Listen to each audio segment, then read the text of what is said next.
Here we have a Mercedes-Benz key fob that came in for repair. This is the chrome silver fob, the one with the triangle panic button. Looks something like this. I mentioned it many times. For this particular key fob, the problem is almost always the firmware chip. Let's go under the microscope so I can show you what I mean. I already disassembled the fob. I went over all the components on the board. Nothing stood out as being faulty. The one chip that goes bad on this fob is the BGA chip. This one right here, and that's the firmware chip. This chip is called a BGA chip. It has a lot of solder balls under. Key fobs tend to drop a lot. They fall on the ground a lot. And what happens is one of the solder balls can crack and stop making a connection with the board, or a pad rips off the board.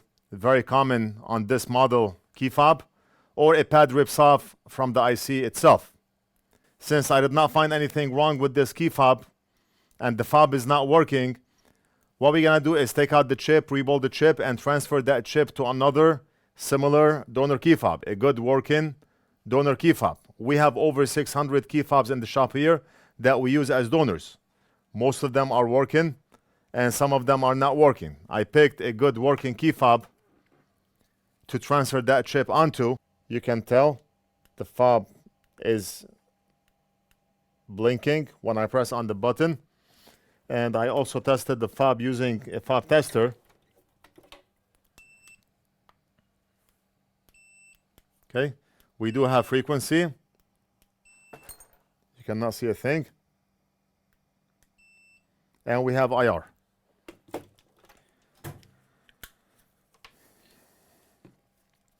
So we're going to start by desoldering the chip. We're going to reball the chip, and we're going to transfer that chip over to the good working donor key fob. Let's do it without wasting any time.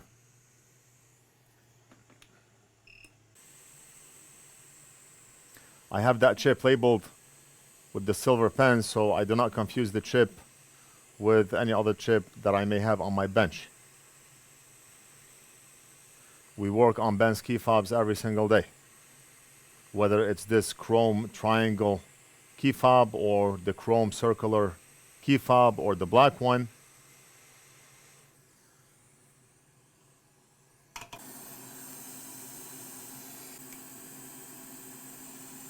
I do not see any rip pads on that chip. Usually we have a rip pad on the very edge of the chip. Let's go ahead and clean the chip. And we're going to be using a chip holder, because right now if I tried to clean that chip with my soldering iron, what's going to happen is that chip is going to move left and right. It's going to be difficult to use a wick. My soldering iron is not on, but I'm just showing you. It's going to be very difficult to use a wick and a soldering iron. So you have something called a chip holder. I want to demonstrate it in this video. And you know the deal. We carry and sell everything that we use on our bench, including this chip holder. Just log into NorthridgeFix.com, click on shop, add to cart, whatever you need, check out pay, and we almost always ship out same day. So look at this. I put the chip and I turn that knob, and that chip is solid. Okay, the chip is right there. It's being held by two very thin blades, left and right. The tool is extremely easy to use, and wow, I'm going to show you how it's done. Apply some flux, a tiny bit of flux. We do not need too much.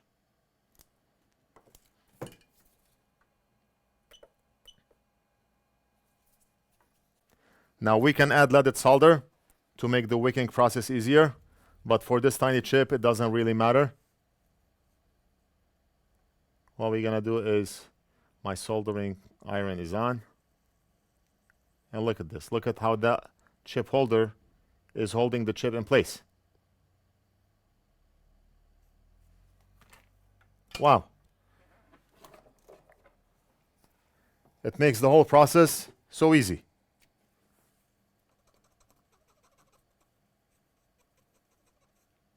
We wicked off the solder balls in 2 seconds because that chip is secured in place.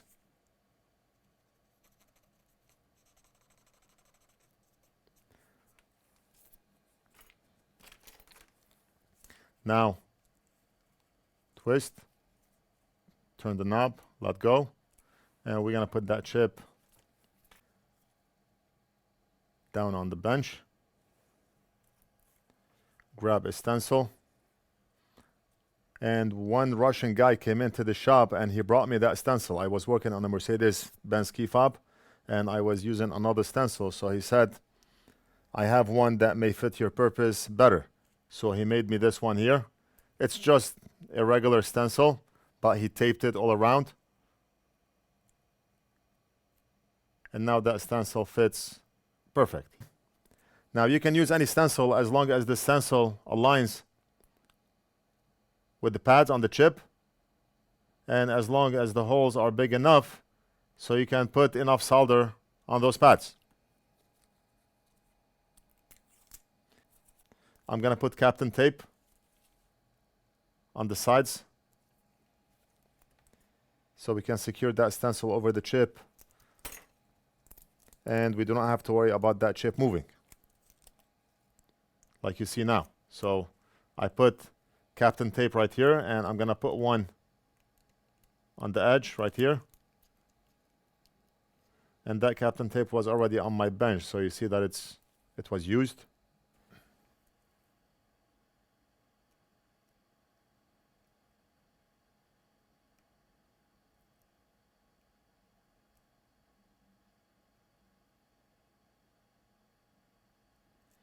Looks good.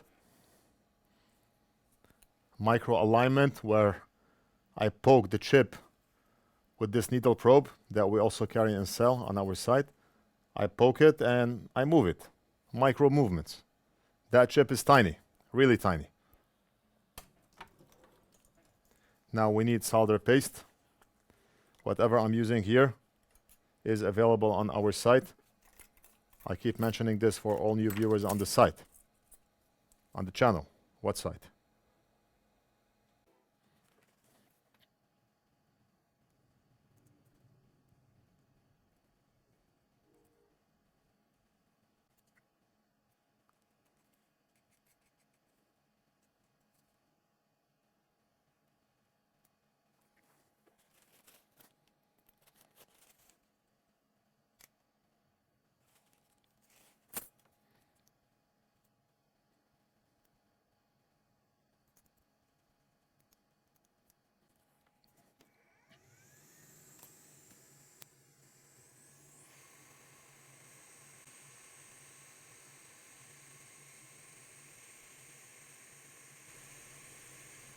Nice. We did it.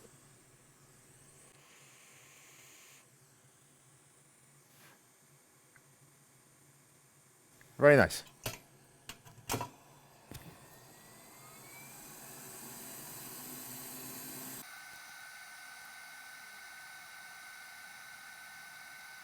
So you can tell solder balls are still on the stencil, the one in the middle. We're gonna have to remove this guy right here. We do not need it because the middle is empty, and we're gonna have to remove some of the ones that you see right here.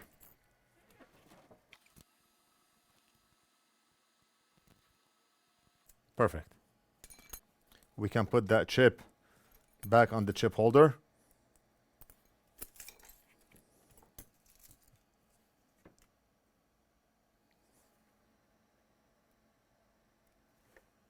Right here.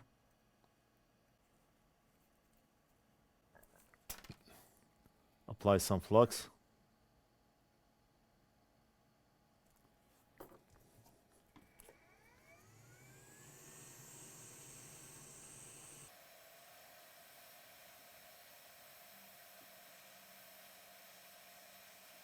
And very nice. We are done reballing the chip.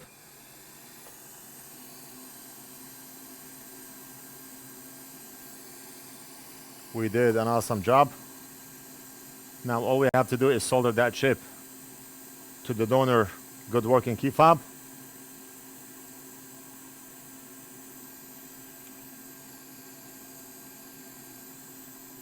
and we should have a working fob. What more do you want?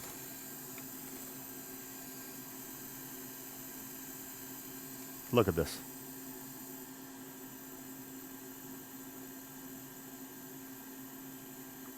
Look at that beauty. And now I need to take apart the good working fob, and those fobs are not easy to take apart. I already took off the two sides. Now I need to split that fob open,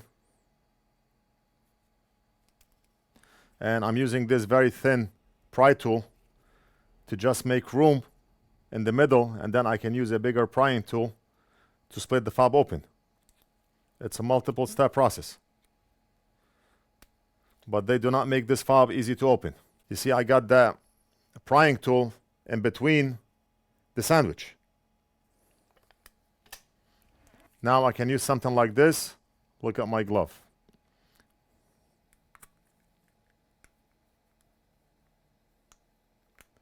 We're gonna split that fob open, and then I can remove it like this.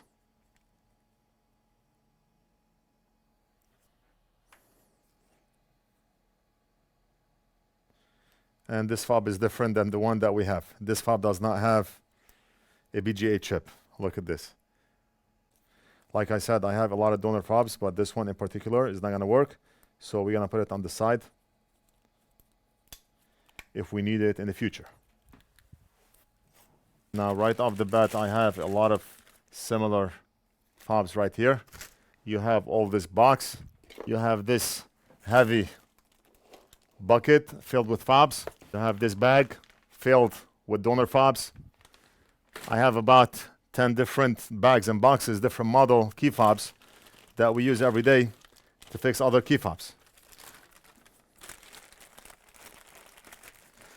Let's open this one and see if it's the same.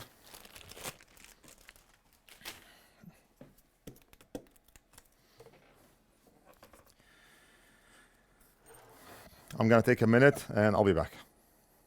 All right, so I split open the donor fob right here. We're almost there.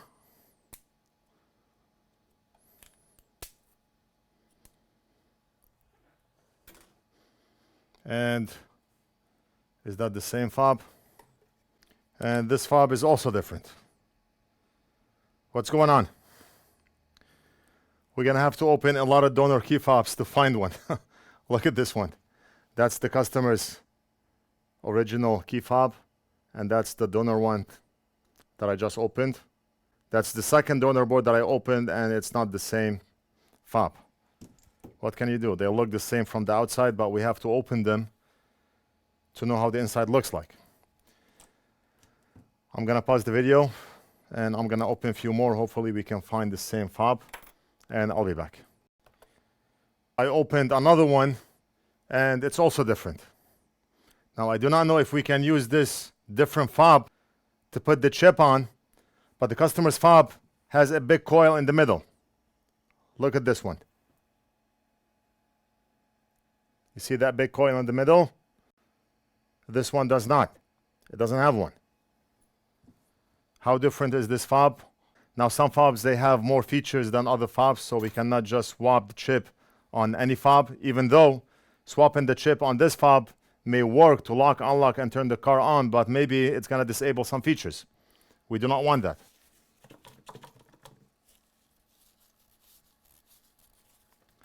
Let me put this on the side. I'm going to open more, and I'll be back. And that's fob number 7. Different. It's different. I think I'm done opening fobs. I'll continue tomorrow. But all we need is a similar fob so we can transfer that chip onto. That's all we need. I'm going to keep all those fobs open, so in the future, if I need one that looks like this, I have one. And I think let's call this part 1. When I get a similar fob, I'll do a part 2. And that's it. We're done. I hope you enjoyed the video. The reballing process. Let me know what you think. Leave it down in the process. Leave it down in the process. Leave it down in the comments. Don't forget to like and subscribe, and we'll do something else in the next video.